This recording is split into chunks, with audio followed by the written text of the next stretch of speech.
नमस्कार सर्वांना, मी दीपाली तुम्हा सर्वांचे स्वागत करते माझ्या यूट्यूब चॅनलमध्ये. पाडव्याच्या शुभ मुहूर्तावर आज आपल्या क्लासचा पहिला दिवस आहे. मी माझ्या अनुभवातून जे शिकले आहे ते तुमच्यासोबत शेअर करणार आहे. सर्वांना मी एक नम्र विनंती करते, व्हिडिओ पूर्ण पहा, तरच तुम्हाला योग्य माहिती मिळेल. चला तर जास्त वेळ न घालवता आपण आपल्या विषयाकडे वळूया. सर्वप्रथम आपण कटोरी ब्लाऊजपासून सुरुवात करणार आहोत. उंची, चेस, कमरघेर, पुढचा गळा, मागचा गळा, मोंढा, शोल्डर, बाही लांबी आणि दंडघेर याप्रमाणे ब्लाऊजची मापे असतात. ब्लाऊजवरून ती मापे कशी घ्यायची ते आज या व्हिडिओमध्ये आपण पाहणार आहोत. ब्लाऊजच्या मागच्या बाजूने ब्लाऊजची उंची मोजून घ्यायची असते.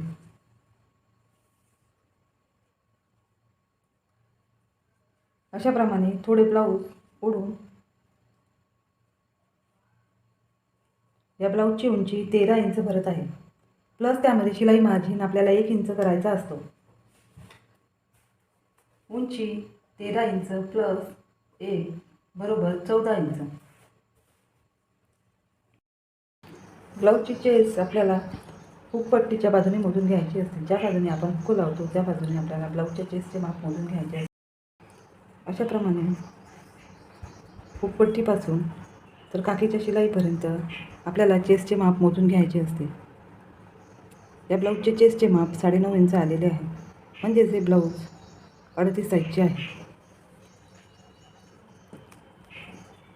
अशाच पद्धतीने आपल्याला या ब्लाऊजचा कमरघेरही मोजून घ्यायचा असतो. या ब्लाऊजचा कमरघेर 8 इंच आलेला आहे, म्हणजेच या ब्लाऊजची कमर 32 साईजची आहे. ब्लाऊजचा मोंढा मोजण्याची एक सोपी पद्धत आहे. बऱ्याच ताईंना मोंढा मोजण्यात कन्फ्युजन होते. ब्लाऊजच्या शोल्डरपासून सरळ टेप ठेवून आपल्याला अशी इथून एक सरळ रेष देऊन काठीच्या शिलाईपर्यंत एक सरळ रेष देऊन घ्यायची आहे. 5.5 इंच तयार मोंढा या ब्लाऊजचा भरत आहे. प्लस त्यामध्ये शिलाई मार्जिन अर्धा इंच आपल्याला घ्यायचा असतो. अशा सोप्या पद्धतीने आपल्याला मोंढा मोजता येतो. बाहीच्या या जॉईंटपासून तर दुसऱ्या बाहीच्या जॉईंटपर्यंत आपल्याला शोल्डर मोजून घ्यायचे असते. या ब्लाऊजचे शोल्डर हे 11 इंच येत आहे. त्याचे आपल्याला अर्धे करायचे असते, म्हणजे 5.5 इंच शोल्डर आपल्याला 38 साईजसाठी घ्यायचे असते. समोरचा गळा शोल्डरपासून सरळ असा टेप ठेवून अशा पद्धतीने परत एक आडवी रेष ठेवून या गळ्याचे माप बरोबर 6 इंच भरत आहे.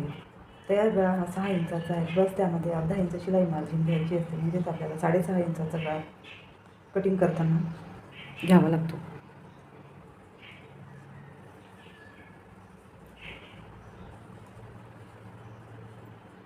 बाही लांबी 6.5 इंच, दंडघेर 5.5 इंच. अशा पद्धतीने आपण आज ब्लाऊजची मापे पाहिली आहेत. तुम्हाला याबद्दल काही शंका असतील तर मला कमेंट बॉक्समध्ये तुम्ही विचारू शकता. ब्लाऊजच्या कुठल्या भागामध्ये आपण किती इंच शिलाई मार्जिन घेतलेले आहे, किती इंचांनी वाढवलेले आहे, हे जर आपल्या लक्षात आले तर ब्लाऊज शिवणे अगदी सोपे सहज होते. ब्लाऊजच्या उंचीमध्ये आपण 1 इंच वाढवलेले आहे. ब्लाऊजच्या मागच्या पुढच्या गळ्यामध्ये आपण अर्धा इंच शिलाई मार्जिन घेतलेले आहे. ब्लाऊजच्या मोंढ्यामध्ये आपण अर्धा इंच शिलाई मार्जिन घेतलेली आहे. पूर्ण ब्लाऊजमध्ये आपल्याला 2 इंच शिलाई मार्जिन घ्यायचे असते. हे जर आपल्या लक्षात आले तर ब्लाऊज शिवणे अगदी सोपे सहज होते.